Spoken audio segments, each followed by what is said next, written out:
Hello, and in this video I would like to introduce an element which is very important in criminal law, which is causation. The prosecution has to prove beyond reasonable doubt that the defendant caused the relevant consequences, especially where result crimes are concerned. Now, there are two types of causation. You have the factual causation and you have legal causation. By factual causation, this is usually not in doubt, as if it was in doubt, then the prosecution wouldn't probably bring the case to the attention of the criminal justice system in the first place. And what factual causation refers to is the but-for test, i.e. but for the defendant's action would a particular result have occurred. Now, the classic case of this can be seen in R.M.Y. 1910, where I think the son is trying to poison the mother by giving her some poisonous tea or something, but before she can drink the poison, she dies of a heart attack. Thereby, you cannot make the defendant there liable for the mother's death, as it was caused by the heart attack. You could sue him under attempted murder, but that's a different conviction, as we know. So then we have legal causation. Now, this is different because what we're trying to do here is we're trying to deduce whether the defendant is morally to be blamed for a particular consequence, because a consequence can have many roots. So it can be the defendant's action, but you could also go and say, but for the defendant's parents, the defendant would have been born and this wouldn't have happened. So you can see how far-reaching the but-for test can go, and that's why we have legal causation, which is looking for the moral element.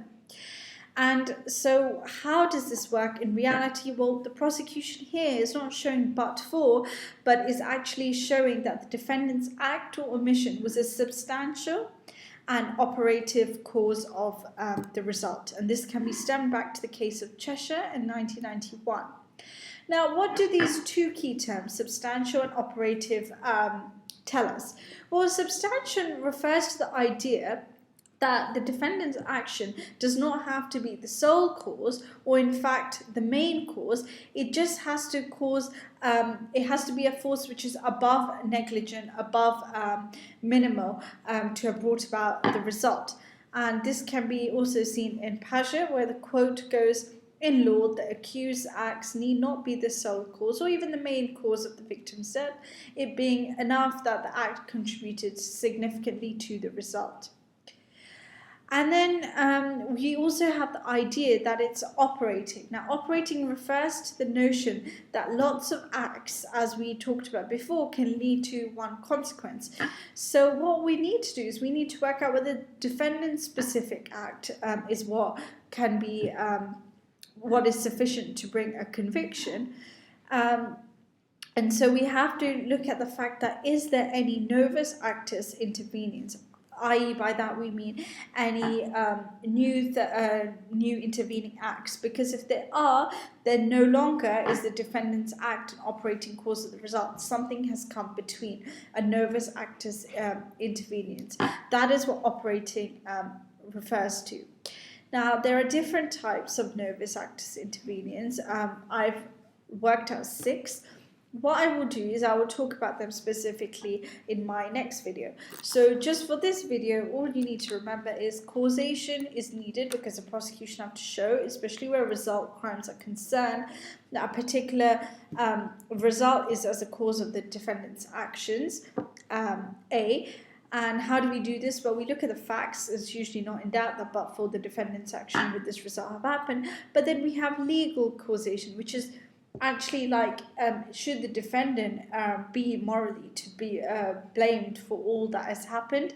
And for that, then you're looking at whether the defendant's actions were operating and substantial.